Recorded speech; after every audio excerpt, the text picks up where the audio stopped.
people all over the nation, all over the world have claimed to have seen UFOs. Can they all be lying? We can't know, because that's something we don't know. But it's unlikely that UFOs are grabbing people and then probing them in their intimate places. And so I think that I'm just going back to your argument. No, you're not. You're making a totally different argument. I'm not. Yes, you are. And you better be smart enough, Ellen, to see that. And I think you are. You're a very intelligent person. I am not saying because many people believe in Jesus, Jesus is the truth. That is not my point. That wasn't my point. My point either. is an historical issue. Did the dead Christ historically rise from the dead? Over 500 people claimed to have seen him risen from the dead, and they were willing to die, not for their belief. They were willing to die for what they claimed to have seen, the dead Christ risen from the dead. That still doesn't validate it as a historical scientific truth in relation to what you claimed, that when people are willing to die for something that they have seen, large numbers of people, that makes it worth taking as truth. If this guy says, I saw this man risen from the dead, and he's willing to die for what he claimed to have seen, that is powerful evidence that he's speaking the truth. Am I not communicating? Just think it through. Watch the movie. Catch Me If You Can. What did Frank Abagnale do? He posed as a Pan Am pilot. He posed as a doctor. He posed as a lawyer. And he was lying. But notice that what he did was he desired the benefits of being a pilot, being a doctor, being a lawyer. There is nothing desirable about being martyred. But Matthew, John, Peter, James said, we have seen Christ risen from the dead, and they were willing to die for it. They gained nothing from it except their own death. But they insisted, we saw him risen from the dead.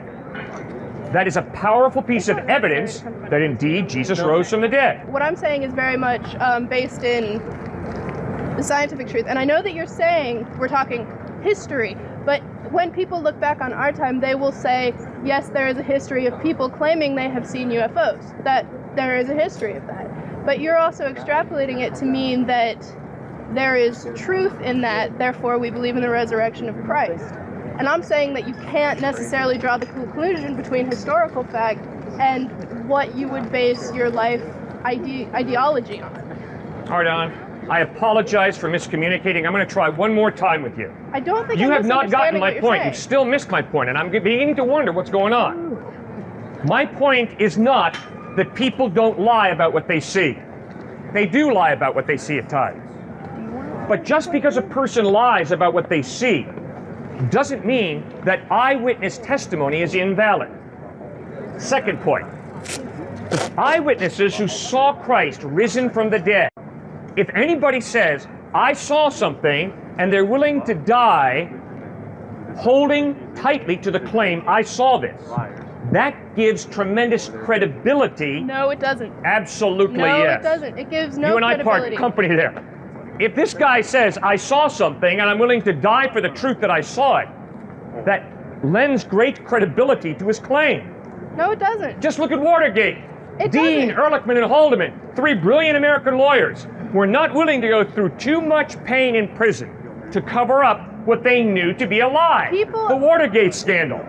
Come on, just think about it. I am thinking about it, and I understand what you're saying. I will repeat back at you what you're saying, and to verify that I understand. Thank you, Ellen. I'd appreciate that. People who are willing to die for something that they have seen or claim to have seen are given more validity than people who perhaps are not willing to die. I understand that. Good. That act in itself, the I'm willing to die act, does not give it enough validity to consider it a fact that you can base a long chain of other events on.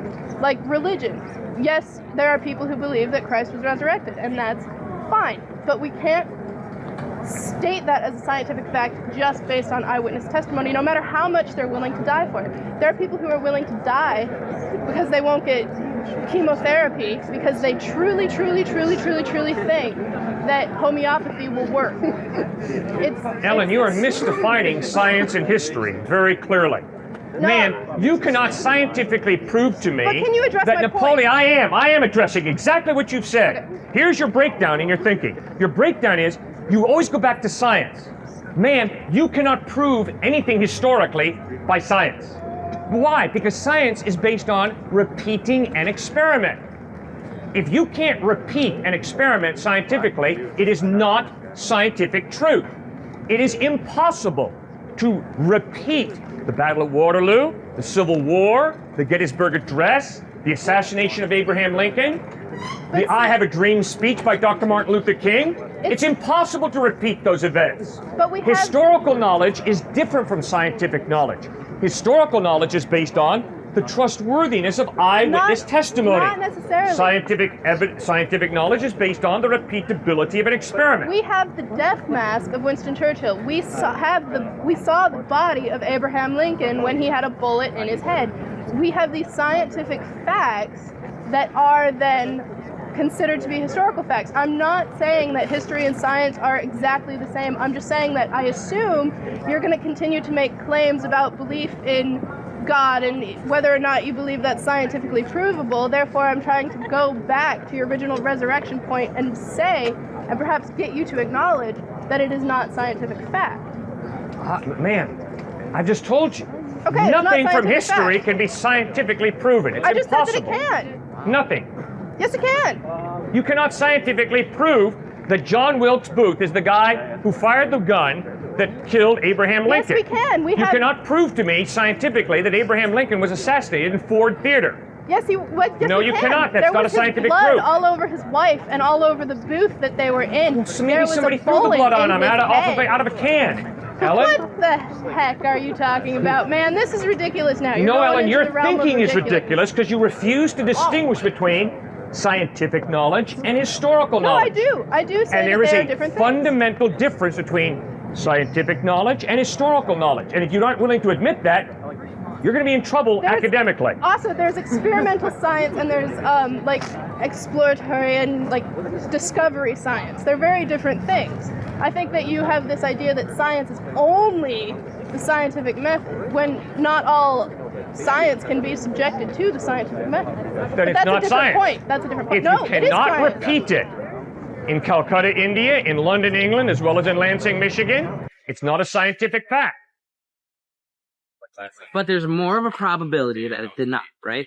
That something amazing did not happen by accident. I have never gotten an A on an exam by accident.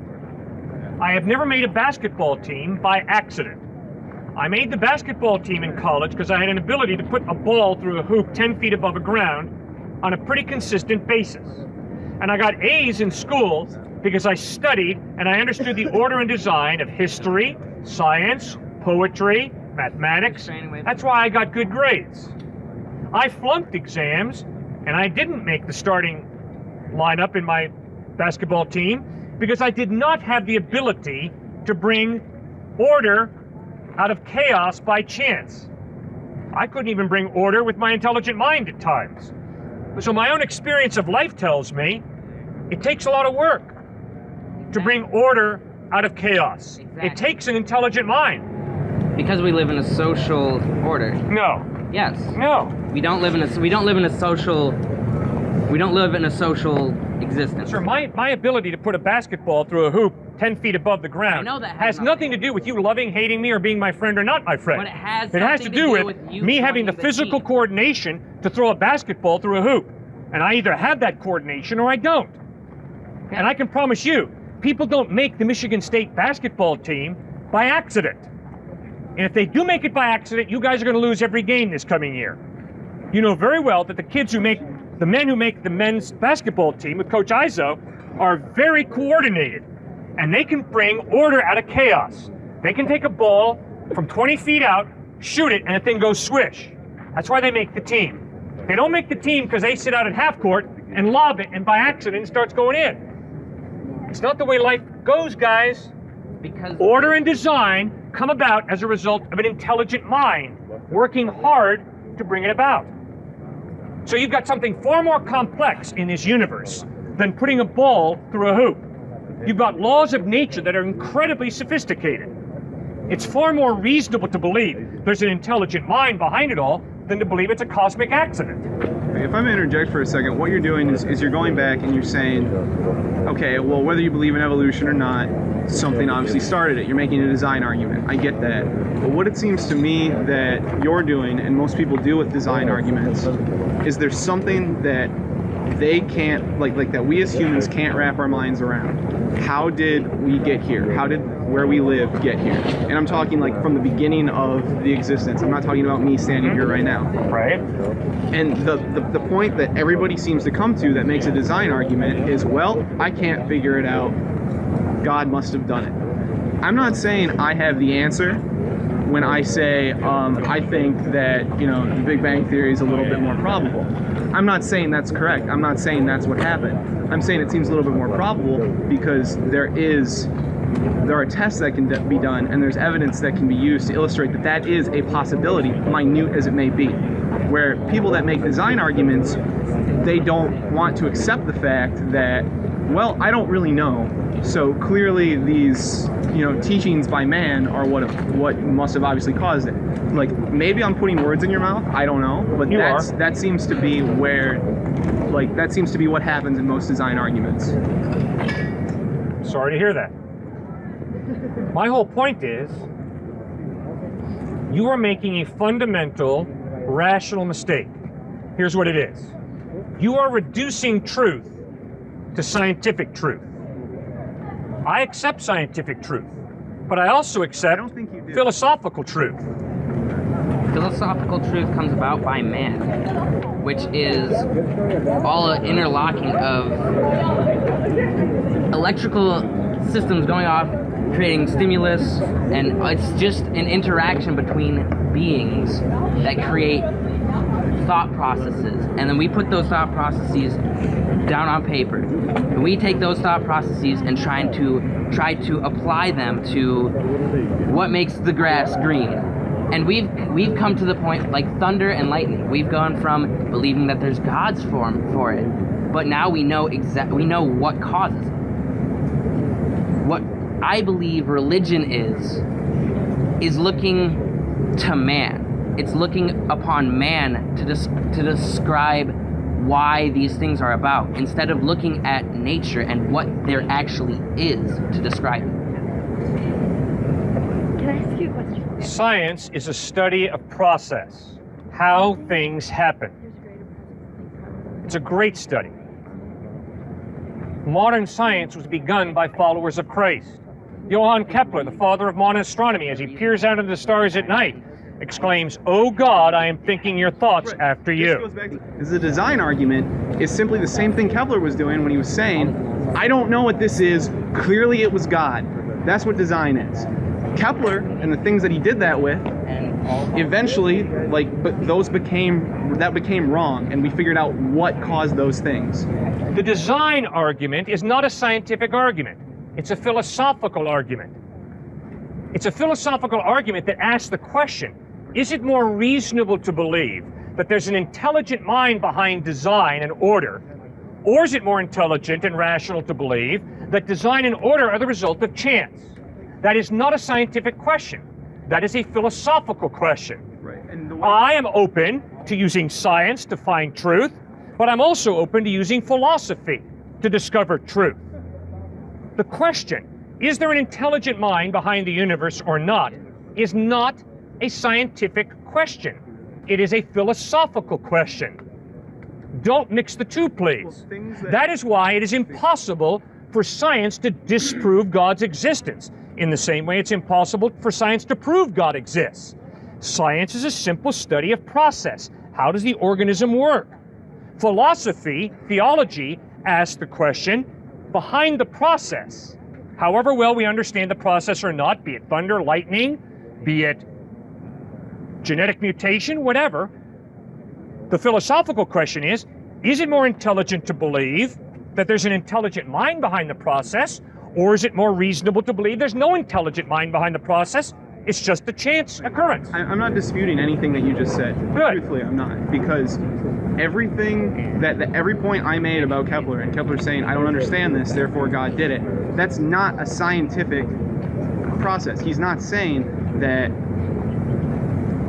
obviously God exists because of science, because I don't know, like, all it is science didn't come far enough, and he wasn't able to understand those things, so he turned to the realm of philosophy, as you would put it, and said, okay, it was God. But when you look at these philosophical inquiries from the past that have been answered by science, I find the design argument to be incredibly weak. It's impossible for science to answer a philosophical inquiry. A philosophical inquiry, sir, is not a scientific inquiry. It is a radically different field of knowledge. That's why, for you to tell me that because science progressed past Johann Kepler, therefore the design argument doesn't hold, is absurd. Kepler, it's totally absurd. I don't care how far science progresses. You still have this philosophical question: is it more reasonable to believe that there's an intelligent mind behind order and design? Or is it more intelligent to believe there's no intelligent mind behind order and design? So I don't care how far science progresses, you still have that philosophical, rational question. There once was a family of mice. They lived in a piano. They enjoyed the music that came from the great piano player. But one day, one of the little mice got really brave and he climbed up into the piano, and to his amazement, he found out the music does not come from the piano player. The music comes from wires that reverberate back and forth. Well, the little mouse returned to his family of mice and he said, guess what, guys? There's no piano player. I'll tell you where the music comes from. It comes from wires that reverberate back and forth. So the family of mice no longer believed in a piano player. They had a totally mechanistic understanding of their universe. Wires reverberating produced music. Until one day, another little mouse got even braver. And he climbed up even further into the bowels of the piano, and to his amazement he found, no, the music does not come from the wires. It comes from the hammers that strike the wires. That's what produces the music. Well, the little mouse returned to his family of mice, and they redid their scientific theories. They redid their mechanistic understanding of their cosmos. But they still enjoyed the music that came from the piano player. Science is a wonderful, very valuable, precious study of process. It's good. It comes right out of a biblical worldview. A reasonable God created an orderly world and gave us rational minds that we can unlock the secrets of the universe. As Einstein said it, think God's thoughts after him. As Kepler said, and as Einstein said, I want to understand how the Creator did it.